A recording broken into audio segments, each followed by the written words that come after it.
When society collapses, hunger won't kill you first. Exposure won't. Lack of ammo won't. People will. And the most dangerous ones won't look dangerous at all. Imagine it. No power, no police response, no emergency services, no consequences. A city without rules doesn't explode overnight. It rots slowly. And while everyone is focused on their food, their water, their gear, they miss the real threat: human behavior under extreme stress. In every urban collapse scenario, 3 types of people become lethal. Not hypothetically, predictably. If you can't identify them early, your supplies will never be enough. The first is the collapsed individual. This person has already lost everything: family, job, purpose, their future. What's left isn't anger, it's a void, an emptiness. People with nothing left to lose don't calculate risk. They don't plan for tomorrow because for them, there isn't one. They don't fear consequences. They just react. That makes them unpredictable, explosive. They won't rob you strategically for your resources. They will attack you emotionally, impulsively, violently, not to get something, but for the sheer relief of it. So, how do you spot them? Look for the signs: rapid mood shifts, disproportionate rage over the smallest issues, a dropped can, a perceived slight. You'll see them making reckless decisions that endanger everyone. They'll go through long periods of silent withdrawal, just staring into space, followed by sudden, shocking aggression. They isolate themselves, but not to rest. They isolate to mentally detach. And that's the moment violence becomes easy for them. The first rule for dealing with them is distance. Do not try to fix them. Do not argue. Do not challenge their ego. If an interaction is absolutely unavoidable, keep your voice low. Don't promise them anything you can't deliver. Don't threaten them. And for your own safety, do not corner them physically or emotionally. Your goal isn't to build trust. Your goal is to buy time to get away. And if they become a liability to your group, you cut contact. Harsh? Yes. Necessary? Absolutely. The second type is the operator. This is the person who's calm when everyone else is panicking. They've lived with violence before. Their background doesn't matter. Military, gang, prison, street-level survival. What matters is their comfort with force. They're dangerous because they don't react emotionally. They analyze. While others are arguing about what to do, they're observing. While others freeze in fear, they're organizing.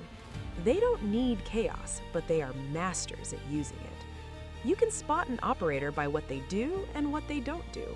Watch for constant awareness. Their eyes are always scanning for exits, for angles. Their posture is controlled. Their movements are relaxed. They speak very little, but they pay high attention to everything. And under stress, you will see no visible panic. They don't brag, they don't posture. Experience doesn't need to announce itself. When dealing with them, never bluff. They will see through it instantly. Avoid any direct confrontation unless there is no other choice. If you must interact, offer them utility, not submission. Show them you can be useful. Trade information carefully. Set your boundaries early and firmly. They respect strength. They exploit weakness. Your goal is to be useful to them without becoming controllable. And if you see them start to build influence over others in your group, you need to reassess the situation immediately. Operators don't share power, they consolidate it. And that brings us to the third and most dangerous type, the social predator. They are the most dangerous because they look completely safe. They seem friendly, helpful, organized. They're the one bringing people together, sharing what little they have, volunteering for the hardest jobs, and all the while, quietly, they are collecting leverage.